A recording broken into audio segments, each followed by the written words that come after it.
just a minute, I'll let you go. So let's let him at least get started, right?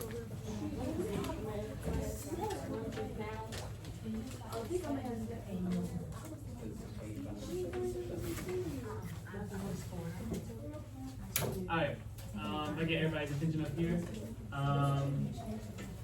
What we will be covering the next few days will be poetry, and more specifically, poetic techniques.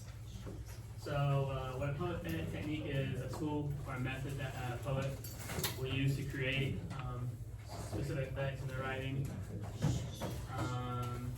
They help shape how the poem sounds, looks, and feels, and they deepen meaning by engaging the deeper senses, emotions, and imagination. Alright, so we have Drake, Taylor Swift, and Ed Sheeran. Can anyone tell me what they have all in common? They are Artists, okay, good. So these specific artists, what do they do in their profession other than sing? What do they have to do before they start singing? Raise their hand. Somebody raise their hand. Write their lyrics. Were you gonna say that too, Kamani? Okay. Now, when they write their lyrics, are they just simply writing words, or what are they using? What are they doing? coming from what they've been through, rhyming.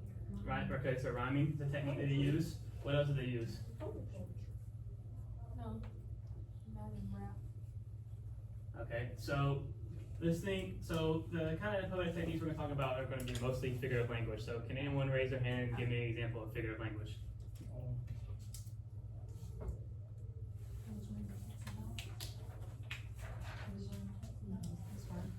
It was raining cats and dogs outside. That's okay. That's good. So can you tell me what kind of figurative language that is? I'll give you a hint. Metaphor? There you go. Okay, so you're comparing something without using like or as. If you're using like or as, that would be a simile.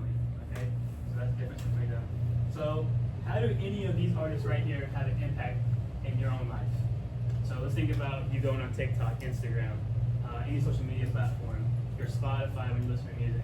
I can almost bet you that one of these three are going to be in your playlist or something like that, or on the sounds on TikTok or Instagram. So, anybody want to personally say the impact that they have on their life, or if they're involved in your life in any kind of way? Yeah. The only one I was little was Ed Sheeran. Ed Sheeran, yeah. Yeah. And what about their music draws you in as a listener?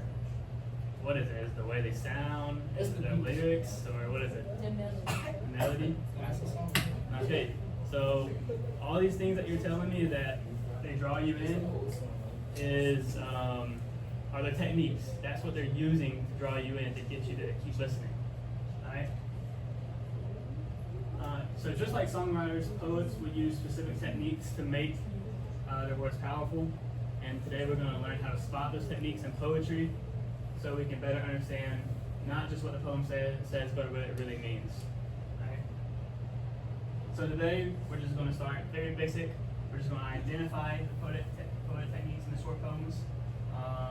So we're going to be looking at these specifically: personification, simile, metaphors, imagery, and symbolism. I want you to walk out of here saying, I can identify poetic techniques in a poem. And such a question is, how do poets use techniques to shape meaning? So, these are the ones, like I said, we're going to be looking at today. So if you look on your desk, I passed these out earlier. It's a graphic organizer, kind of a little table of all the techniques we'll be covering today. Okay?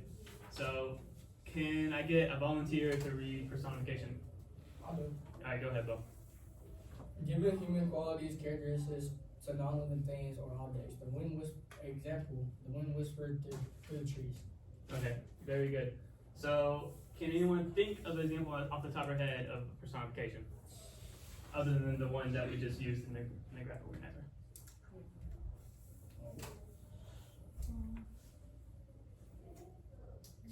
It's okay if not. It's just, if you have one on the top of your head. The wind was howling. Wind was howling. Okay, that's a good one. That's a good one. Anybody else? You have one, Miss Miller?